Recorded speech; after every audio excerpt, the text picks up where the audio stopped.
कढईमध्ये तेल गरम करायला ठेवू. आणि लक्षात ठेवा की तेल जास्त घालायची गरज नाही. जेवढा वडा बुडेल तेवढंच तेल कढईमध्ये. आणि असे 2 प्लास्टिकचे कागद, नाही तर दुधाची पिशवी असली तरी चालेल. वडे थापण्याचं प्रत्येकाला जमतं नाही जमत, तर सगळ्यात सोपी ट्रिक असे 2 प्लास्टिकचे कागद, त्याला आपण थोडंसं तेल लावून घेऊ दोन्ही बाजूला, दोन्ही कागदाला दोन्ही. तोपर्यंत आपलं तेल थापतंय, गरम होत आहे, तोपर्यंत आपला हा 5 तासानंतर जे मळलेलं आपलं पीठ होतं छान फर्मेंट झालंय. जास्त छोटाही गोळा नाही आणि जास्तही मोठाही नाही, अंदाजे लाडूच्या मापाचा, हा एवढ्या आकाराचा. आणि छान हातावरती मळून घेऊन ह्या तेल लावलेल्या दोन्ही कागदाच्या मध्ये ठेवायचा.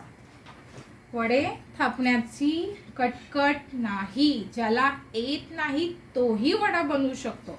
आणि अशी सपाट इक्वली चारही बाजूने त्याला सेम प्रेशर मिळेल अशी थाळी घेऊन त्याच्यावरती बघा दोन्ही कागदाच्या मध्ये मी हा गोळा ठेवला आहे आणि इक्वली असं प्रेस करावं.